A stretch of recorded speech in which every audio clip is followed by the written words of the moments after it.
अस्सलामु अलैकुम वरहमतुल्लाहि वबरकातुहू। नाज़रीन, उम्मीद करते हैं खैरियत से होंगे। दुआ है कि अल्लाह ताला हम सबको अपने हिफ्ज़ ईमान में रखे। नाज़रीन, आज हमने सीखना है मैयत को गुस्ल देने का प्रैक्टिकल तरीका, यानी हम अपने मुसलमान भाई को गुस्ल कैसे दे सकते हैं। सरकार दो आलम सल्लल्लाहु अलैहि वसल्लम का फरमाने आलीशान है, जिसने अपने मुसलमान भाई की मैयत को गुस्ल दिया, उसे खुशबू लगाई, कफन दिया, दफन किया, उसका जनाजा पढ़ा, सरकार दो आलम सल्लल्लाहु अलैहि वसल्लम ने फरमाया वो ऐसे है यानी आज ही अपनी माँ के पेट से पैदा हुआ है, यानी गुनाहों से बिल्कुल धुल जाएगा। तो हमारे साथ जैन भाई हैं, तो हमें ये प्रैक्टिकल तरीका बताएंगे गुस्ल देने का कि गुस्ल मैयत को गुस्ल कैसे देते हैं।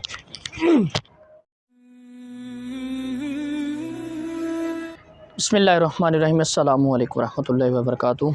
आज हम आपको बताने जा रहे हैं गुस्ल का तरीका। तो गुस्ल की फ़जीलत तो कारी साहब ने आपको बताई है, क्या फ़जीलत है।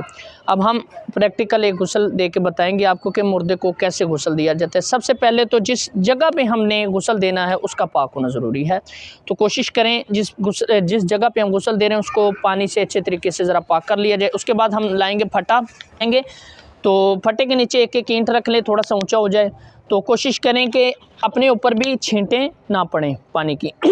तो हमने फटा बिछा लिया है, तो ये सुन्नत मुबारक भी है। थोड़े से पत्ते लेकर बेरी के, तो 2-3 गिलास पानी डालकर उसको अच्छे तरीके से उबाला जाए। जब पानी को जोश आ जाए तो उसको खुले बर्तन में डालकर खुला पानी डाल लिया जाए, ताकि हस्बे तौफीक हमारी सुन्नत मुबारक भी अदा हो जाए। हम सबसे पहले फटे को हमने समझे पानी खुला ले लिया है। अब तो इसमें से हम पानी लेकर फटे को एक मार कर पाक कर लेंगे। उसके बाद हम लाएंगे मुर्दे को। उसके बाद मुर्दे को लाया जाएगा। तो आइए ज़रा ये हम प्रैक्टिकल आपको करके बता रहे हैं। सबसे पहले हम लाएंगे मुर्दे को सीधा लिटाकर, थोड़ा सा आगे कर लें। मुर्दे को लिटाने का तरीका जो है वो सुन लीजिए। हमारा जो किबला है, ना किबले की तरफ मेरे आका ने फरमाया ना सर हो ना टांगे हो, ठीक है। तो किबले की मुखालिफ सिमत हमने फटा बिछाना है, उसकी मुखालिफ सिमत भी ही हमने मुर्दे को लिटाना है। सबसे पहले हमने कोशिश करनी है कि इस्तंजा करवाने के लिए हम पेट को दबाएं। क्यों? मेरे आका अलैहिस्सलाम ने फरमाया मोमिन की जान ऐसे निकलती है जैसे मक्खन में से बाल, और मुनाफिक जो गुनाहगार होगा उसकी जान ऐसे निकलती है। मेरे आका अलैहिस्सलाम ने एक मलमल का कपड़ा लिया, उसको पानी में भिगोया अच्छे तरीके से। जब भिगो के तो मेरे आका अलैहिस्सलाम ने बेरी के झाड़ियों में डाला, तो ऐसे खींचा, तो आपको पता है वो झाड़ियों में कंडे होते हैं, तो वो जब खींचा तो लीरो लीर हो गई। तो मेरे आका अलैहिस्सलाम ने फरमाया गुनाहगार की जान ऐसे निकलती है। तो जब जान निकलती है बंदा एक दूसरे को पकड़ता है, करता है, बंदे को नहीं पता होता मेरे साथ क्या हो रहा होता है, तो बंदे का पखाना भी निकल जाता है अक्सर औकात में। तो कोशिश करें, कुछ अक्सर मकाम में हमने देखा भी है कि पखाना कई मरतबा अंदर रह जाता है, तो कोशिश करें पेट दबा लें ताकि जो पखाना है वो ज़रा ज़ोर से नीचे की तरफ बह जाए। दूसरा, उसके बाद हम मुर्दे के कपड़े उतारेंगे। कपड़े उतारने से पहले ये हमारे पास एक पलीता है। जब आप गुस्ल कफन का सामान लेने जाएंगे तो आपको सारा मुकम्मल, पहले तो होता था कफन बनवाना पड़ता था, चीज़ें लहदा लेनी पड़ती थी। अब हर चीज़ आपके पास मौजूद है। आप कहीं चले जाएं, उसको कहें कि गुस्ल कफन का सामान दे दूँ, आपको सारा मिल जाएगा। उसमें से 2 पलीते निकलते हैं इस तरह के, ये तो डबल ट्रिपल किया हुआ हमने, वो सिंगल कपड़ा होता है, वो 2 निकलेंगे। वो गुस्ल को देने के लिए हमने ऊपर मर्द के सतर को ढांपने के लिए हमने डालना होता है। मर्द का सतर आपको पता है नाफ से लेकर घुटने के नीचे तक है। तो हम कोशिश करेंगे कि वो जो सतर है वो पूरे तरीके से कवर कर लिया जाए अच्छे तरीके से। मेरे आका अलैहिस्सलाम ने फरमाया किसी का सतर भी देखना हराम है। तो कोशिश करना है कि सतर के मकाम से कपड़ा ना हटे। किसी भी मकाम पर गुस्ल देते वक्त, कफन पहनाते वक्त, उठाते वक्त, साइड में करते वक्त किसी भी मकाम पर यह कपड़ा नहीं हटना चाहिए। अच्छा जी, हमने नाफ से लेकर घुटनों से नीचे तक कपड़ा जो पलीता है वो हमने ऊपर डाल दिया है। अब हम कोशिश करेंगे कि मुर्दे के कपड़े जो हैं अगर आसानी से उतर जाएं तो ठीक है।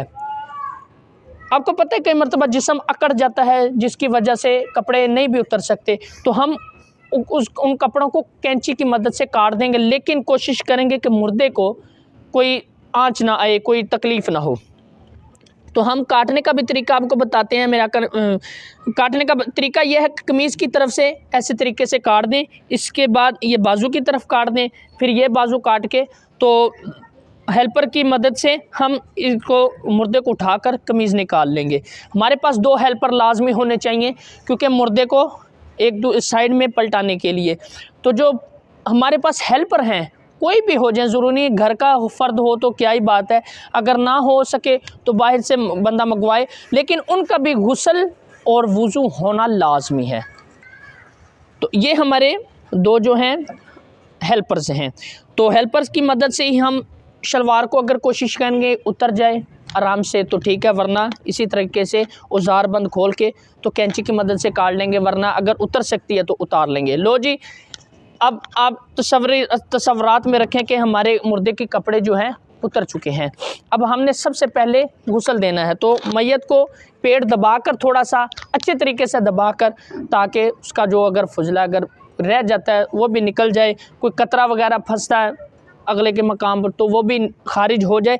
फिर अच्छे तरीके से हम पानी के ज़रिए सबसे पहले हम स्तिंजा करवाएंगे। स्तिंजा कैसे करवाना है कि ये जो पलीता है हमारा उठना नहीं चाहिए, बस नीचे के मकाम से एक बंदा पानी डालता जाए, दूसरा बंदा हमारे जो गुस्ल में कफन के जो सामान में 2 बोजियाँ हम उसको कहते हैं अपनी पंजाबी ज़ुबान में, बोजियाँ लिफाफे जिसे कहा जाता है, वो मिलते हैं, वो हाथ में चढ़ाकर उसकी मदद से हम अच्छे तरीके से आगे और पीछे के मकाम से स्तिंजा करवाएंगे। जब पीछे के मकाम से करवाना है तो एक टांग उठाकर अच्छे तरीके से उसका पानी के साथ और साबुन के साथ हम अच्छे तरीके से उसका स्तिंजा करवा दें। स्तिंजा हो गया, उसके बाद हमने करवाना है वुज़ू। जैसे हम आम तौर पर वुज़ू करते हैं वैसे ही वुज़ू करना है। सबसे पहले हम दायां हाथ धोएंगे। आपको पता है मुर्दा जब अकड़ जाता है तो उसको उंगलियां भी आपस में मिल जाती हैं। कोशिश करें उंगलियों का खलाल करते हुए हम साबुन के साथ ये टखनों समेत, ये गिट्टा जो हम कहते हैं पंजाबी में गिट्टा, इस समेत इसको हम हाथ धोएंगे। पहले दायां फिर बायां हाथ, फिर बायां हाथ धोकर उसके बाद हम सबसे पहले कुली करवाएंगे। अब आपको पता हम कुली मुँह में पानी को मुँह में लेकर करते हैं, तो जब पानी को मुंह में लेते हैं तो गरारा भी करना पड़ता है, लेकिन मुर्दा तो गरारा नहीं कर सकता, ना ही मुर्दा पानी मुंह में ले सकता है। तो कोशिश करें, हमारे पास रुई होती है, रुई को अगरबत्ती की तरह बनाकर, लंबी बनाकर दीवे की तरह पानी में डुबोकर कोशिश करें जितना उसका मुंह खुल सके अंदर तक 3 मरतबा हम कुली करवाएंगे रुई के ज़रिए से। रुई के ज़रिए से कुली करवाएंगे। इसी तरह 1 मरतबा करवा लिया, रुई को फेंक देंगे, दूसरी रुई लेंगे, फिर कुली करवाएंगे, फेंक देंगे, तीसरी रुई। इस तरह हमारे पास 6 रुइयाँ होंगी। कितनी? 6। 3 कुली के लिए, 3 ही हम नाक में पानी जैसे डालते हैं नाक के लिए। तो अब चौथी रुई लेकर कोशिश करेंगे जहाँ तक जा सके नाक में अच्छे तरीके से नाक की सफाई करेंगे। फेंक दी, दूसरी ली, वो भी फेंक दी, तीसरी के साथ करके हमारी 6 रुइयाँ मुकम्मल हो चुकी। अब हमने धुलवाना है चेहरा। चेहरा अब हम सुन्नत अदा हो गई, क्योंकि कुली और नाक में पानी डालना वुज़ू में सुन्नत है, गुस्ल में फ़र्ज़ है। ये बात याद रखिएगा, वुज़ू में सुन्नत है, मुंह में और नाक में पानी डालना, और गुस्ल में फ़र्ज़ है। अब हम चेहरा धोएंगे जो फ़र्ज़ है, वुज़ू में फ़र्ज़ है। फ़र्ज़ कहाँ से कहाँ तक है चेहरा धोना? पेशानी के बाल से लेकर थोड़ी के नीचे तक, एक कान की लो से दूसरे कान की लो तक, ये हमारा चेहरा है। हम अच्छे तरीके से चेहरा धोएंगे। तो अगर दाढ़ी है तो दाढ़ी का खिलाल करेंगे अच्छे तरीके से, साबुन भी लगा लेंगे तो कोई हर्ज नहीं, साबुन से भी आप मुंह धो सकते हैं। लेकिन ये बात याद रखिएगा नाक में और मुंह में पानी ना जा सके, एहतियात रखिएगा। उसके बाद हम दूसरा वुज़ू का जो फ़र्ज़ है, ये तो पहला फ़र्ज़ है मुँह धोना। वुज़ू के 4 फ़राइज़ हैं। पहला मुंह धोना, दूसरा कोनियों समेत बाजू धोना, तीसरा चौथाई सर का मसा करना, और चौथा टखनों समेत पाँव धोना। अब दूसरा वुज़ू का फ़र्ज़ जो हम धोने जा रहे हैं वो कोनियों समेत बाजू को अच्छे तरीके से धोएंगे, अच्छे तरीके से। फिर बायां बाजू धोएंगे इसी तरीके से, फिर दायां बाजू धोकर उसके बाद हम सर का मसा करेंगे। जैसे हम अपना सर का मसा करते हैं, पानी लेकर अच्छे तरीके से उसके सर का मसा करके, कानों का मसा करके, गर्दन का मसा कर देंगे। अब हमारा आखिरी वुज़ू का जो रह गया है रुकन, वुज़ू में आखिरी फ़र्ज़ और आखिरी ही रुकन वुज़ू में पाँव धोएंगे अच्छे तरीके से। आपको पता है उंगलियां पाँव के भी मिली होती हैं आपस में, तो अच्छे तरीके से उंगलियों का खलाल करते हुए टखनों समेत, ये टखनों समेत पाँव धोएंगे। पहले दायां, फिर बायां, फिर दायां धो के अब हम हमारा गुस्ल जो वज़ू है वो हो गया कंप्लीट। अब हम आ रहे हैं गुस्ल की तरफ। गुस्ल मेरे आका अलैहिस्सलाम ने फरमाया पूरे जिस्म में ऐसे पानी बहाना एक बाल भी खुश्क ना रहे, वरना गुस्ल नहीं होगा। ये ज़िंदगी में भी है और मुर्दे के लिए भी है, ज़िंदा के लिए भी यही और मुर्दा के लिए भी है कि पूरे जिस्म पर ऐसे पानी बहाना कि एक बाल भी खुश्क ना रहे। अब तवज्जो से जो मरहला है ये तवज्जो से देखना है। अब हमने सबसे पहले दाएं तरफ पानी डालना है। दो हेल्पर्स की मदद से हम पहले मुर्दे को पलटाएंगे। कोशिश करेंगे ये पलीता ऊपर से ना हटे। एक बंदा पलीता पकड़े, दूसरा बंदे की मदद से हम इस मुर्दे को जो है वो पलटाएंगे। ये तो छोटा पलीता हमारे पास चौड़ाई में वो बड़ा होता है तो वो पूरा आ जाता है। इस तरीके से अब हम पानी डालेंगे सर से लेकर पूरे जिस्म तक, सर से लेकर पूरे जिस्म तक इसी तरीके से पानी डालेंगे दाईं तरफ।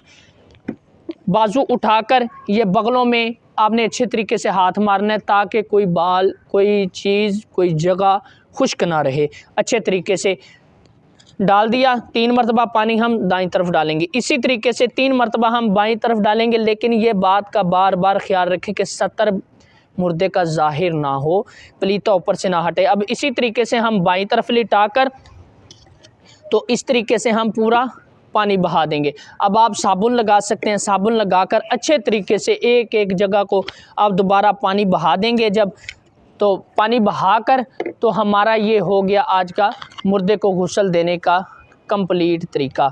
तो अगर अल्लाह ताला से दुआ के कोई कमी बेशी रह जाते तो अल्लाह ताला हमें माफ़ फरमाए। जी तो नाज़रीन, ये था हमारे आज मुर्दे को गुस्ल देने का तरीका। और जो अब कफ़न का तरीका है कि मुर्दे को कफ़न कैसे पहनाते हैं वो इंशाल्लाह अगली वीडियो में हम आपको बताएंगे। दुआ में याद रखिएगा। हमें दीजिए इजाज़त। अल्लाह हाफ़िज़।